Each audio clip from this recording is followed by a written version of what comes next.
They say some wishes should never be spoken aloud because once they are, you can't unhear them. I thought my life was simple, predictable, a quiet kind of routine. Same dinners, same silences, same man sleeping beside me, yet feeling so far away. My husband was a good man, kind, steady. But somewhere along the way, we stopped seeing each other. We shared space, not connection. I forgot what it felt like to be looked at. Not just seen, but noticed. Felt. Heard. Then one evening, Damon came over. My husband's best friend. He'd been around more lately. Said our home felt warm. Real. Said he needed that. I didn't think much of it. Until that night. We sat outside. Just us. The air was soft. The sky turning dark. Something about the way he looked at me made everything inside me shift. He didn't touch me. He didn't lean in. He just said one thing. A wish. And I said nothing, because deep down, I didn't want to stop it. That moment rewrote everything. It's been 2 years. 2 years since I crossed a line I thought I'd never even approach. Some nights I wonder if I was wrong. Other nights, I wonder if I was just finally real. Tell me, have you ever done something you didn't plan, but couldn't walk away from either? Something that felt like a mistake, but also like the first honest breath you've taken in years? If this story touches something in you, stay with me. Because this isn't just about what happened. It's about why it happened. It's about what we buried just to keep breathing. Subscribe to Heartfelt Tales Unfold if you're ready for the truths we only whisper in the dark. I'm 38. I've been married for 12 years. Long enough to know the difference between comfort and connection, and long enough to pretend that comfort is enough. My husband is the kind of man people admire. Sharp, driven, always chasing the next goal. The kind who provides without being asked. And forgets to ask how you are while doing it. He leaves before the sun rises most mornings. Comes back late, sometimes after the kids are already asleep. Says it's for us. For the future. For the life we deserve. And maybe it is. But sometimes, I'd trade the life we're building for the man I married. We live in a quiet suburb. Neatly trimmed lawns. Morning joggers. Birthday parties every other weekend. From the outside, our life looks polished, balanced, safe. Inside, it's quieter. Our 2 kids fill the silence during the day. Their laughter still keeps me going. But when they sleep, the house starts to hum. With everything we don't say. There are days I feel like a shadow. Not unloved, just unnoticed. Like I could disappear for hours and no one would think to ask where I'd gone. That's when Damon started coming around more. He and my husband grew up together. Same schools, same teams, same inside jokes. Damon always felt like family. He'd call my husband brother, even after the years stretched them in different directions. He went through a rough divorce last year. Said he needed distraction. Said he needed familiar ground. So he started stopping by. First, it was helping us fix the gutter. Then mowing the lawn when my husband was away. Then dinner. Then game night. Then just dropping in. He was always easy to talk to, quick to laugh. The kind of man who notices the little things. Like when I cut my hair. Or when I wore a different shade of lipstick. At first, I thought nothing of it. We were friends. Just friends. But slowly, something shifted. He remembered my favorite wine. He listened, really listened, when I talked. And when he smiled at me, it wasn't out of politeness. It was like he saw something in me I didn't even know was still there. The worst part. I started looking forward to it. Not because I wanted something to happen. But because, for the first time in a long time, someone looked at me and actually saw me. It was supposed to be a simple Saturday. We had plans, just the 4 of us. A little drive out to the lake, some sandwiches, a bit of sun. Nothing fancy, but something normal. Something I could hold on to. But an hour before we were supposed to leave, my husband called. Said he couldn't make it. A meeting came up. One of those can't-miss moments, he said. I didn't even ask questions anymore. I just nodded, hung up, and started putting things back in the fridge. I should have been used to the disappointment by then, but it still managed to sting. A couple hours later, Damon showed up. He knocked on the back door, holding a toolkit in one hand and 2 bottles of wine in the other. "Heard the sink's still giving you trouble," he said. I hadn't even told him that. He fixed it. Quietly. Carefully. I stood nearby, drying plates I didn't need to dry, pretending like my chest wasn't aching from being forgotten. Again. When he finished, he washed his hands and looked at me. Just looked. And said, "You okay?" No one asks me that. Not like that. I didn't say much. Just offered to open one of the bottles he brought. He smiled and said, "Only if you drink with me." So I did. We sat on the patio. The air was warm, but not too warm. That kind of golden hour that makes everything feel softer. We talked about nothing, at first. Old memories. Music. Why people stay in relationships long after the fire's gone. Then he got quiet. Real quiet. I could see something shifting in his eyes. And then he said it.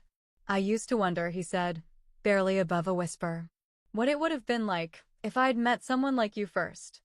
I didn't know what to say. I looked down at my glass, but my hands were shaking. "I know I shouldn't say that," he went on. "But I've envied him for years. Not just because he had you, but because he never seemed to notice what he had. It wasn't seductive. It wasn't some play for attention. It felt like something that had been trapped in his chest for too long, finally slipping out. Honest. Raw. Unfiltered. He didn't say it to seduce me. He said it like a man confessing a truth that had been buried for too long. I remember the way the sky looked right then, dim and golden. The sound of wind rustling through the hedges.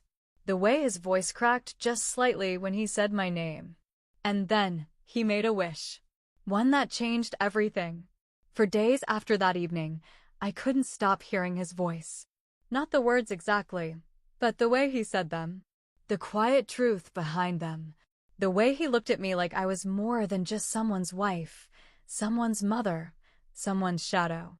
I told myself it was nothing. Just a moment. Just talk.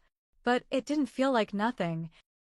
I went back to life as usual, packing lunches, folding laundry, answering emails, smiling when expected, but something had shifted. It was subtle, like the air in the house had changed. And then I caught myself standing in front of the mirror, fixing my hair before Damon was supposed to come by and help hang shelves in the garage, swapping out my old sweatshirt for a softer blouse I hadn't worn in months, putting on lipstick not for my husband, but for someone who wasn't mine. I stood there, staring at my own reflection. And I didn't recognize the woman looking back. Was I betraying him? Or had he already left me behind, long before Damon ever looked at me that way? I tried to ignore it, to rationalize. It was just talk. It doesn't mean anything. But my heart knew better. Because I started watching the driveway, listening for Damon's car, feeling a tightness in my chest when he didn't come, and something else entirely when he did. I wasn't acting on anything. I wasn't doing anything wrong. That's what I kept telling myself. But deep down, I knew I was already walking a line. Some nights, I'd lie beside my husband, hearing his steady breathing, wondering if he ever noticed how far apart we'd become. Wondering if he ever looked at me the way Damon had. Was it wrong to want to be seen? Was I selfish for craving something I hadn't felt in years? Or was I just human? Because the truth is, I wasn't chasing love. I was chasing a feeling. That feeling of being chosen, of being wanted, of being real again. Have you ever questioned your loyalty while starving for connection? Not because you stopped loving someone, but because you stopped feeling like they loved you. It didn't stop after that night on the patio. If anything, it only deepened. Damon started dropping by more often. At first, it was still for little things. Fixing the garage door, helping with the fence, picking up something from the store while he was in the neighborhood. But then it turned into coffee on Sunday mornings. Dropping off pastries he said were too good not to share. Then came the texts. Innocent, at first. A photo of a funny sign. A joke about something the kids said. A song that reminded him of one we talked about. But somehow it didn't feel so innocent. I'd feel a rush every time my phone lit up with his name.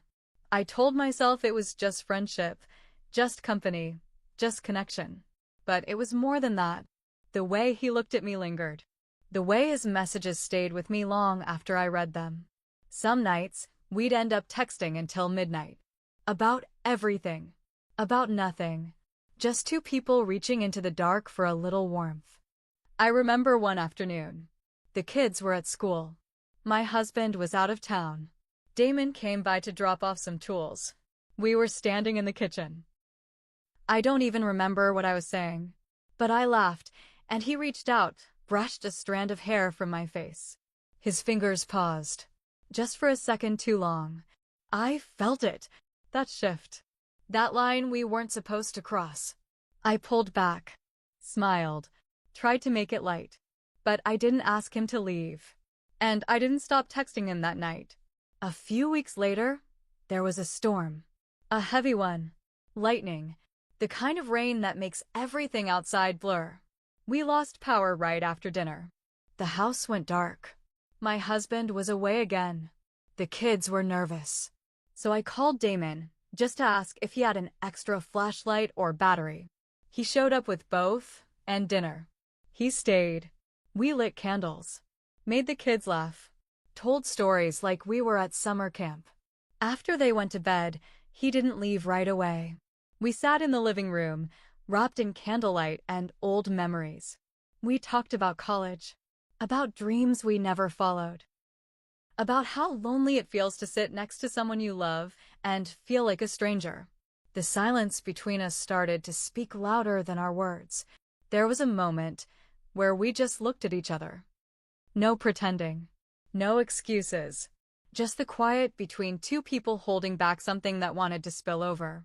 And then he asked if he could have one thing just once.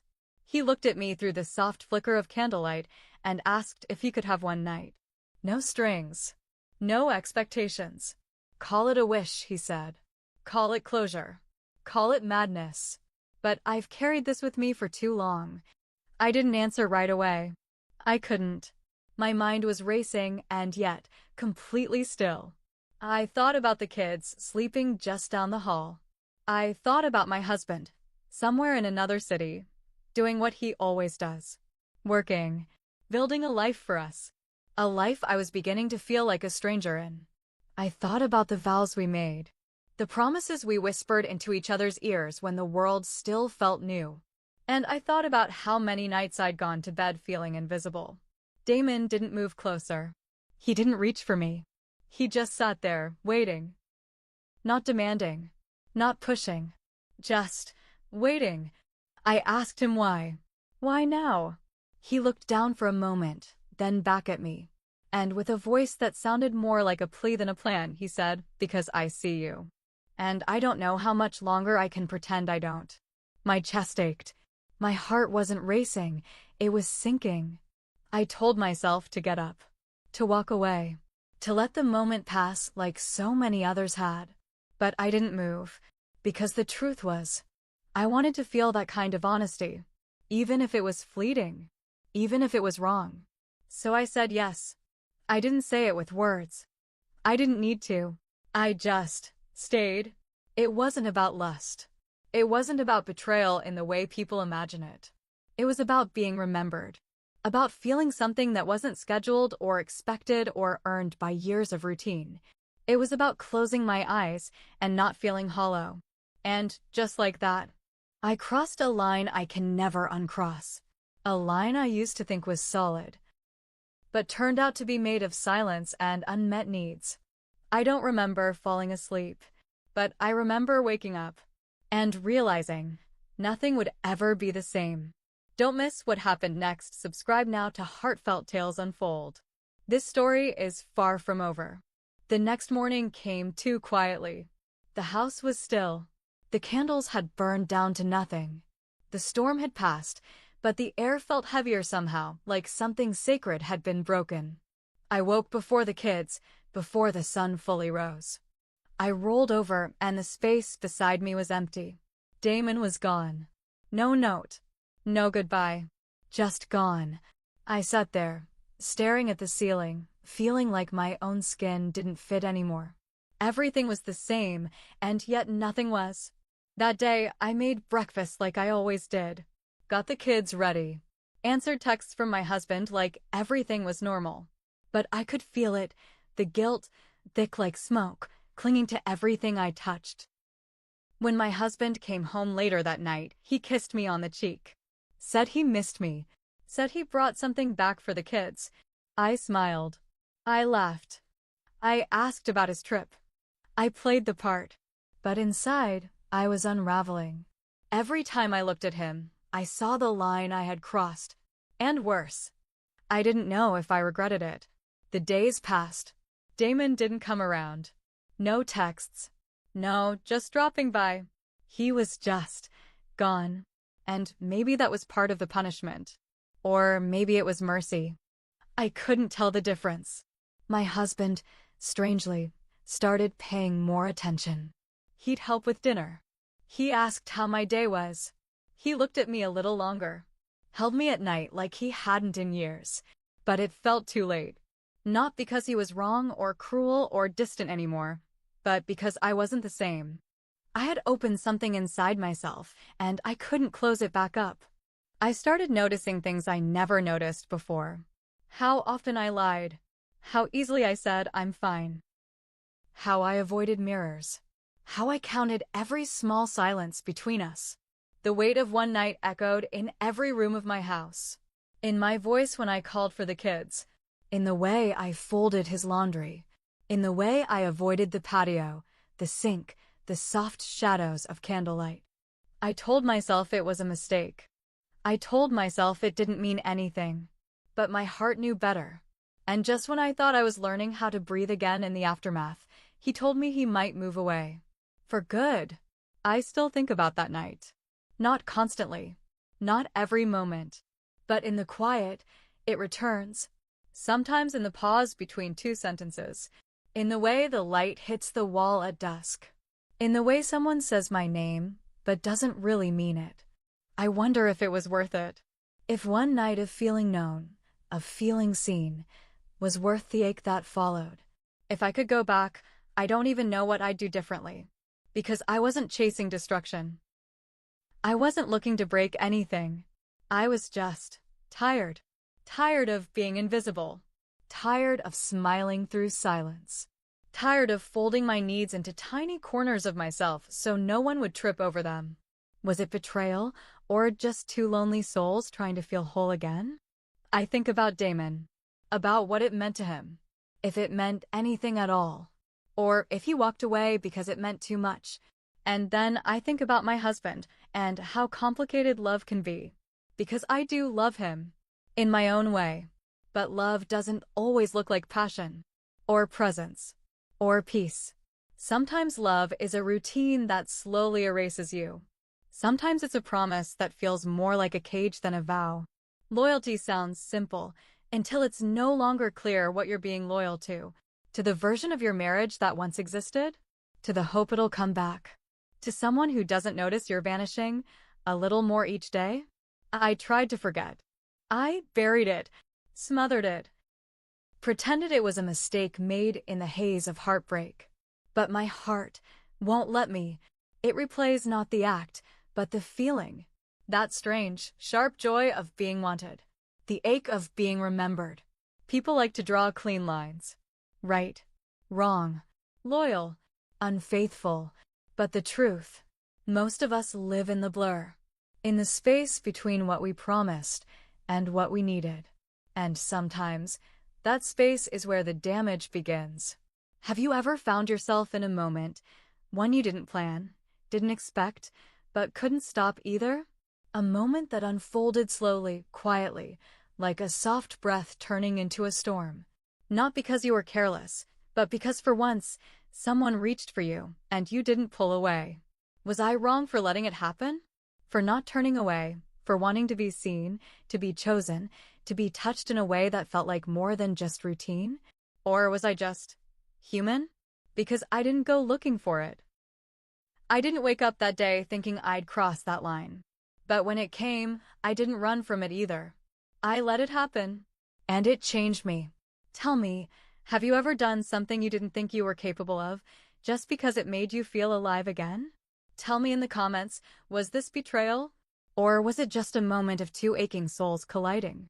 If stories like this stir your heart, if they make you reflect on the quiet parts of yourself that you keep hidden, then like this video and subscribe to Heartfelt Tales Unfold. Because here, we don't just tell stories. We unravel the parts of you no one sees. Some moments live on in the spaces between breaths. They don't scream. They whisper. In the silence before you speak. In the way you pause when someone asks how you're really doing. In the way you flinch when someone touches you too kindly, because you're not used to being held without expectation.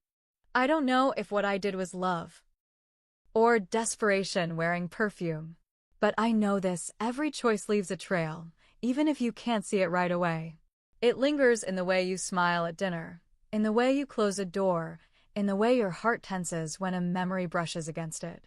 If you've ever made a choice in the dark, if you've ever reached for something you shouldn't have, just to feel something real, you're not alone. You're not broken. You're just human.